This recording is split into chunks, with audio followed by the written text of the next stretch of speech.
Okay, well, good. I like that. Then it's just a matter of practice, and knowing what to practice or how to practice. In fact, let's just go ahead and start the mental mill because this kind of segues into exactly that. There does come a point in time where the uh, the mechanics of the practice are those first steps, and we've spoken about that before, where you have to kind of remember the mechanics. When you're remembering the mechanics, it's mostly first trying to get the right line and then the right timing, right? The right posture, the right line, and the right timing. And when you can get that, you're kind of through the mechanics. That's why we work on them so much in the beginning. So we just do it like in a set of posting. You take a posture, get the right lines, and the right lines basically mean geometrical and postural power. You know, if you're going to tackle somebody in football, you can't do it leaned over, right? You'll get smoked, right? You have to have postural power. So you don't want that to ever get minimized. And the lines are important as we come here, Bader. All right. So if he gets into a single whip posture, okay, I'm gonna fix him first. You see the Tyrannosaurus Rex action over there on the backside, right? All right. And if I push in just progressively, what will happen is if he's doing this properly, I'll feel the the tension or the power accumulate through his back, and it'll go down, and I can literally feel his back, hip, and heel. Okay. Now keep this the same, but turn your belly button towards me some. Okay. Same exercise. And now he's all shoulders, right? I'll turn back with the pressure on you. There you go. Did you feel it change? Mm-hmm. Right. So you can literally, if the pressure's just right and you got a good classmate who will help you, you can learn how to what's right, what's not right as far as the mechanics go, and then learn how to play with it under that tension. Okay. So posture work, to take the posture again, single whip.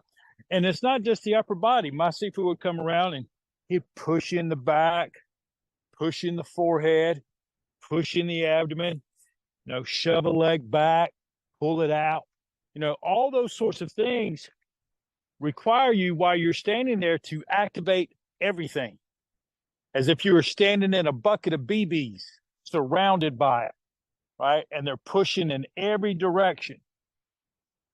And you have to kind of maintain it. That's how you become full. If he's only tilted to the front, or if his mechanics are right, it'll be so easy just to kind of take him out of his posture. All right, go ahead and relax. All right, so that's the mechanics. After you get through the mechanics, and then you put it into a choreographed movement, you can head on back. Thank you. Then you're mechanically remembering your choreography. Timing starts to apply a lot more, and then the subtle transitions that you start to learn, and intention. What am I doing? Right. And so you're trying to always walk through those things. Bader was trying to revive some of his bakwa earlier, and mechanically he kind of got through it. He limped through a couple of places, but for the most part, he made it through the first 3 change palms. But I was telling him that, particularly in some arts, Tai Chi is kind of a fairly linear art. You go forward a few steps, you come back a few steps. Oh, and then it gets complicated. You make almost a 3/4 turn, right? And then it's just forward a few steps, back a few steps. You make a 180, and you're pretty much done. Okay? It's just kind of linear up and down these paths. Bakwa is always spiraling. So it doesn't matter if you remember the technique as much as it does, where am I supposed to be facing? Right? What's my orientation to the center and where I'm going? So always kind of give yourself what I told Baders, look sometimes to just back yourself up to a 5,000-foot view and observe where you are as if you were a bird sitting up in the tree there. And are they enjoying you watch practice? Are they enjoying watching you practice? Right? Or are they going, dear God, I can't wait for them to leave? Right?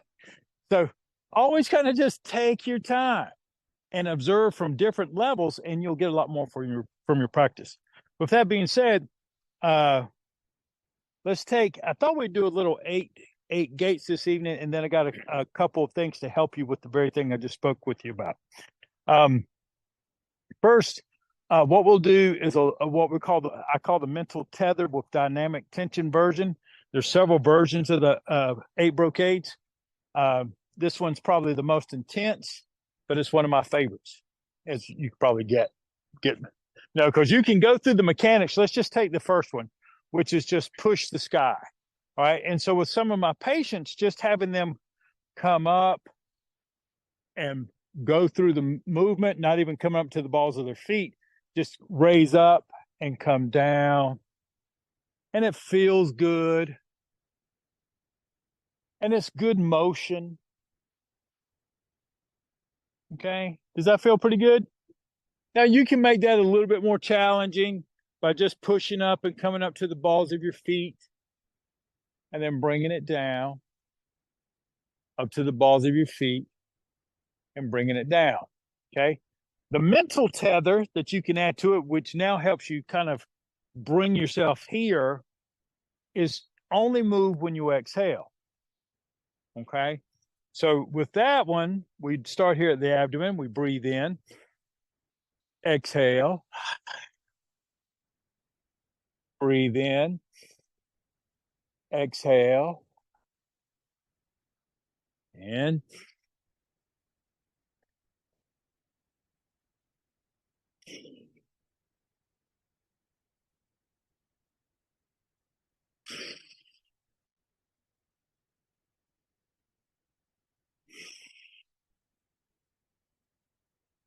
continue.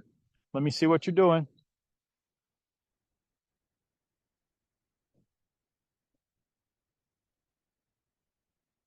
Tether your mind to the work.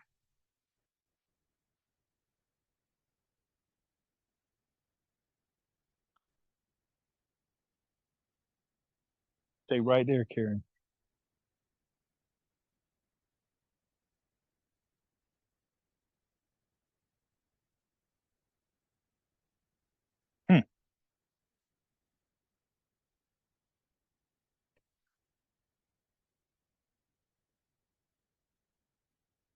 Okay, well, that still looks good.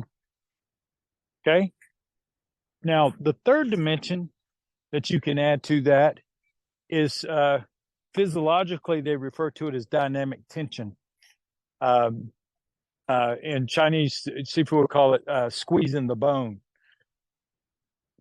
And what you do there is you take, let's say, one part of that exercise, or you can take both parts, and then you add it to where it works what they call in Chinese the sinews, which is kind of just the same as fascia, right? If you think of it like that. And so to do that, what you do is you squeeze the muscles like you're actually doing something, right? Now, some folks have trouble doing that, right? Unless they're actually lifting a 100-pound dumbbell, they can't activate their muscles as if they were lifting a 100-pound dumbbell. But you have to allow the mind to get in there so that if I start here and I breathe in, when I exhale, this is called lifting the cauldron. And you exhale as if you're lifting a big iron cauldron and putting it up on this pedestal. And then you breathe in. And as you exhale, imagine you're grabbing the top of a branch on near the top of the trees, and you exhale and you're pulling it down.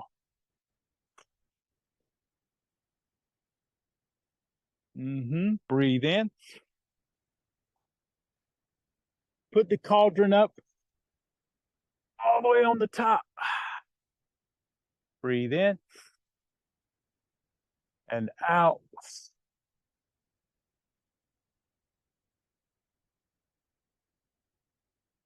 In.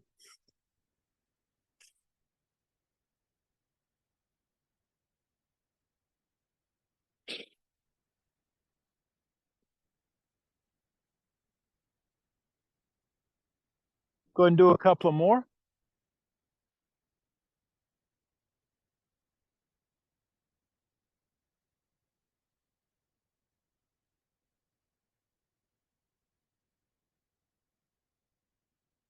Squeeze.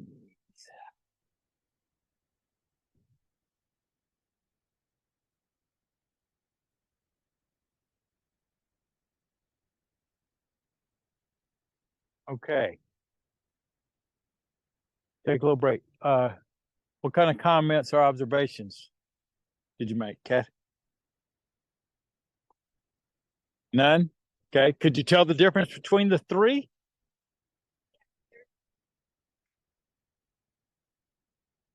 Okay. She was saying that the third one that was activating your core more.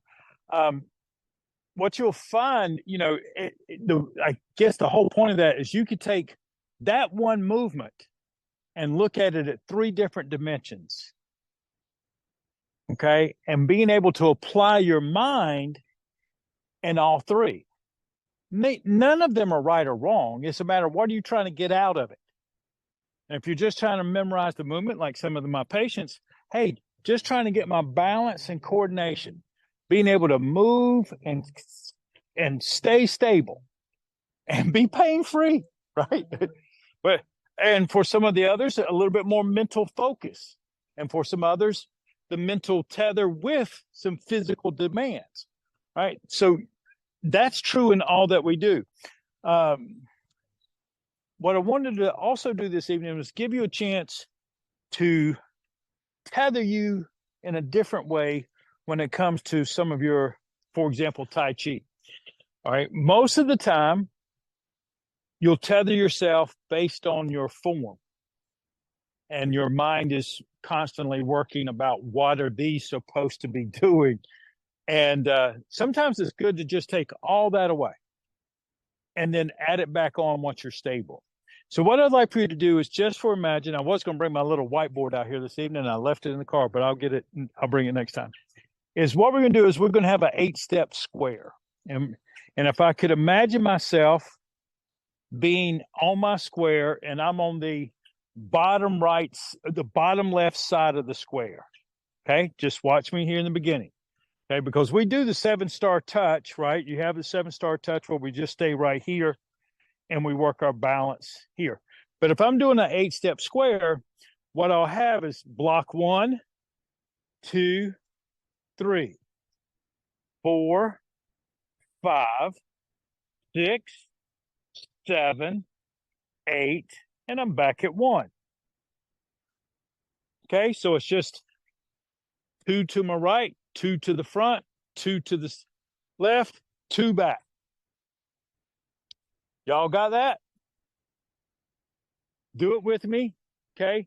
If you're online, you're doing the same thing. It doesn't matter about the numbers because we're going to end up going in both directions anyway. But so if we just start and we go, okay, we're on the bottom left side, step to the middle.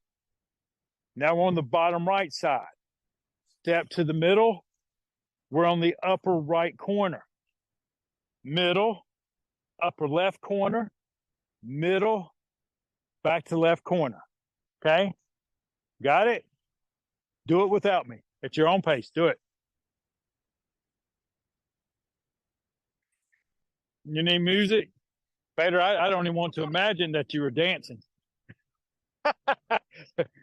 I could scar my night. All right. Now, so that's your pattern. Okay, that's your choreography for your feet. Where am I supposed to be? I used to refer to this exercise as Tai Chi Twister or Kung Fu Twister. And we have different patterns, and this is just one of them. Now, let's imagine for a moment, what do we do side to side already? You do cloud hands is the one that you do immediately side to side, with the side step. But I don't want you just kind of, what I would like for you to do is to step and slide, step and slide. Now, when you go forward, 1 bow step, 2 bow step. Oh, now you got to go to your left. Well, how are you going to do that? Shift your weight forward, lift the right heel, put it down, step, step. When we're going to go back bow step. If you feel like it, when you go back, you can sit into like a back walking monkey stance. Okay. And then sit back again. Now your right foot's already on one. Bring it back. And don't just stand there. Don't lose the progression. This is a form with your lower body. So when this pulls back, I'm going to slide it back, shift, slide, slide. Now when I come in, I can choose either one because I'm going to do both. Right, left, come together, slide, slide, back, back. Yeah. Okay. Now make me proud. Go through it. Move. There you go, Mel.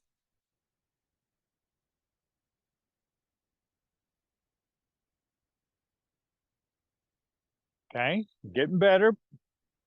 Head up, Bader. And look out. If you need to gaze somewhere 45 degrees out, but do not watch your feet. That's only going to throw your balance off. Okay. When you get back to one, when you get back to your bottom right, your bottom left corner, then just pause. Yeah, when you get back to the place you started. Now you must have some awfully big steps to be. Your square is like massive. It's okay. It's okay. There's, like I said, there's not a big right or wrong. It's just, all right. So what's some of the things any observations with that exercise? Totally confused? Okay. All right. And that's not a bad thing. That sometimes happens because if you, huh? The bow step part. Okay. All right. So that's a good place to look at. And let's see. Let's go through that. So how do we get into that? We went 1, 2. Now, what I did is I brought my other foot in, changed my weight, and then walked right into the bow stance. And then I stepped and I walked into the next bow step. Then, just like in that part of the form where you have your last brush knee and you go into a hand lift, you sit, raise the heel, and now I'm out going this way. Okay. And what I did is when my right foot landed, I put my weight on it and I dropped back and I went 1, 2. Now there's not, you have enough latitude to adjust that a little bit. But what I'm looking for is that I mean, as simple as this seems, it's just 8 steps. All of a sudden now we got confusion, right? And we have mechanical issues and balance and looking at our feet, right? What you'd like is just be able to walk through that blind. Now, like what for you to do is start on your bottom left corner, number 1, and now go forward, forward, bring it up, side, side, back, back, side, side. Yeah, keep on going. Yeah, get at least 3 rounds. Okay. So, Kathy, what's happening with yours is when you're stepping, you're not flowing through in a cat-like step into your bow steps, to your bow stances. Kim can help you with this later. Okay. Right. Because what you want to do is that to step into your bow stances, after you get in here, definitely what has to happen is you have to decide which way you're going to shift your weight. It doesn't matter, but you got to decide. Once you do that, get that out there, shift your weight onto it and get in. Now, what you're doing is this. Okay? Right? And what you need to do, you're trying to practice your bow stance, which means now I need to slide back, turn, and slide forward. Okay? And then again, now that's just the bow stance. But when you're walking bow stances, and that's literally what it's called, you can walk this whole part, walking bow stances. or just in this little section, and benefit from it, so that when you get forward and you're in your bow stance, for right now, just slide your weight at least halfway back off of it. Pick your foot up and turn it out slightly.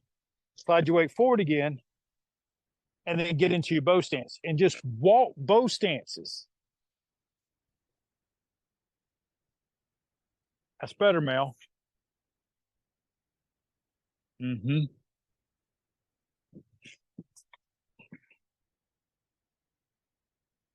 Okay.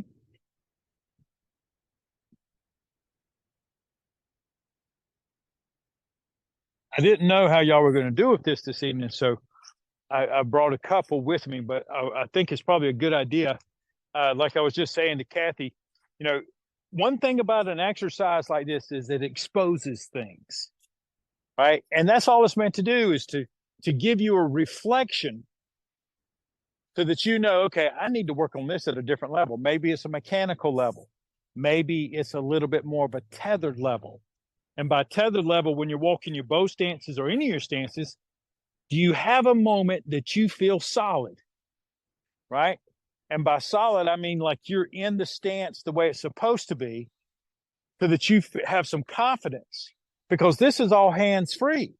And if you're having trouble just with your legs, I can promise you that it's not right when you're doing brush knees, parting horses, mains, or anything else. It can't be, because now you got too many distractions, right? So just practice walking that little pattern and slide, step, step. Mm-hmm.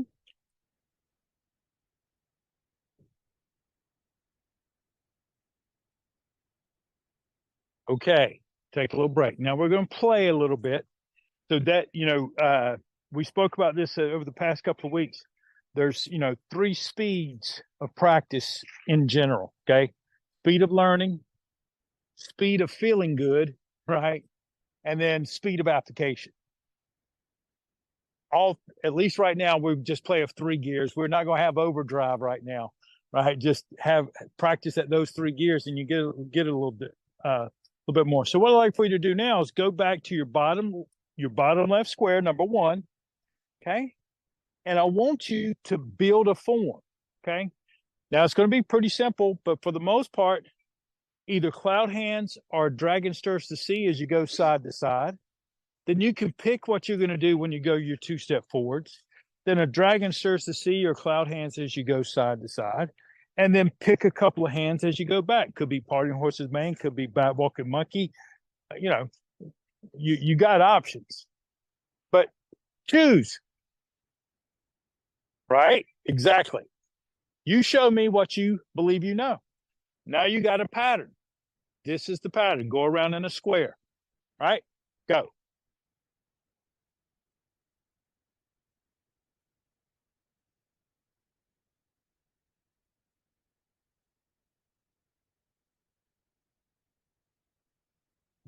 Mel has the artistic advantage because now she doesn't have any boundaries, right? She can go the way she wants to go, right?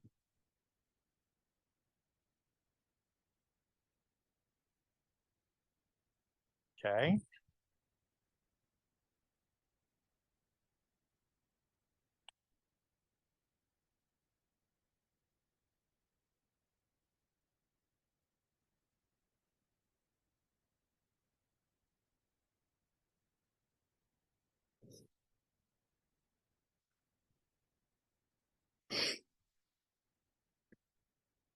There you go. Kim is getting to his zone a little bit. That's good. Okay. Work your way all the way around the square. And when you get back to 1, take a little break.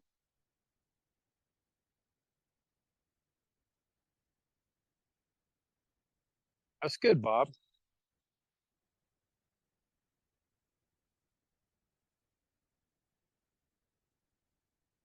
That's it, Kathy. You do good. All right, take a little break. You're fine. Okay, so one of the things of this, when we would do these exercises, they gave you some artistic latitude, but the fundamental footwork didn't change. And for most of you, that's where the struggle is, right? And even though it's just one step and to the side or so, all right, and you get to choose whichever hand you want to do. So most of you are going to pick the ones that you feel like you know the best, right? But now your transitions and your pattern are different, right? Because you're not quite sure how you're going to get from this side to that side. Or, I saw Kim and he was doing a good job just working on, okay, can I do parting horse's mane going backwards and backwards, right? Just stepping back with it, right? You end up in exactly the same place. I didn't see anybody doing the shuttles and nothing like that, nothing too complicated. And I didn't see anybody, going, okay, well, let me just go.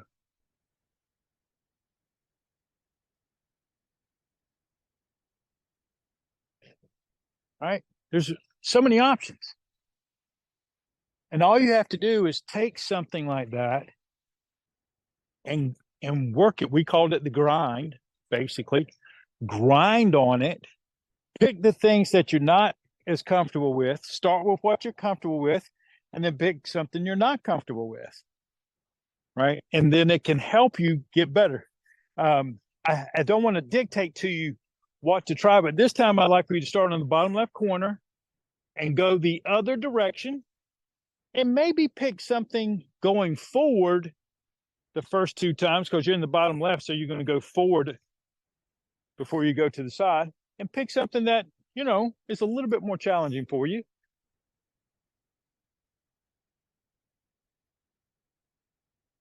Yeah, that's your bread and butter, man. Working the shuttles. Now, how are you going to get to your cloud hands, right? Or your dragon stirs the sea? Uh-huh. Good job.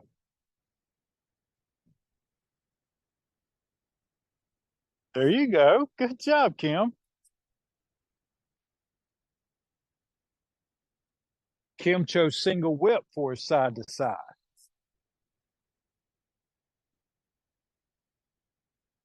You got it, Kathy. You got it. Just, you got it. You'll do it just fine. Yeah, Betty, you're a long way from dancing, son. There you go. That looked good.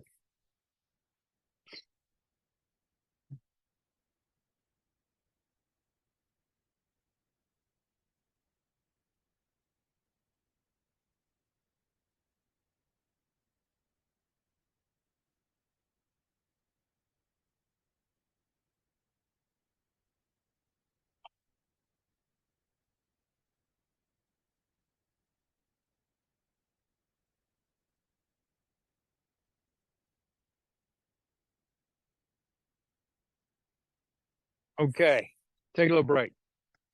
So if you, as in tonight's practice, as you're leaving, you start thinking about some of the things you've seen and done, and then you just have a pattern. If I'm teaching like Ryan and Abe and Scott, Kim's been through this before, but like Hop Gar is built on the Lama Pi system's built on no forms except grinding on forms. Tai Chi Chuan has its own footwork patterns that you can go through.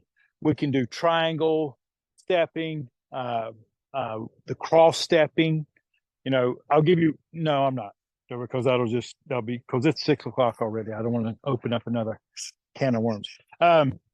So in just regards to a couple things though, the hands that you feel comfortable with going forward and back, maybe a little bit contained. If you're not comfortable going backwards with working the shuttles or parting horse's mane, don't worry about it right now. You want to get comfortable with your footwork and being able to know where your body is. And then if it's not where it is, never be in a rush. But there's no place in almost any of the forms are you going to be standing there like this. Okay. So if you find yourself like this, at a minimum, maybe sit a little bit shift the weight, because during this practice, this is what, you could think of it. I think I was telling some of y'all, we had a tabletop practice. So if you imagine like you were underneath the picnic table there and it was lifted up and you had to walk underneath the pickup picnic table and bend your knees and get underneath the table so you couldn't lift your head. As you're moving, everything is done under the picnic table. Everything is done under the picnic table. So that there's none of that bobbing and loss of root to the earth. And then when you start moving your hands and arms, it's second nature. This is the tough part. And I keep footwork. Okay. Any questions or observations? I was just thinking the side step going to that lotus leaf. Oh yeah. The wind blows lotus leaf. Yeah. And Kim, just in closing, he decided to do his side to side, just like you do in the form, and was here. You can almost do single whip across the whole thing.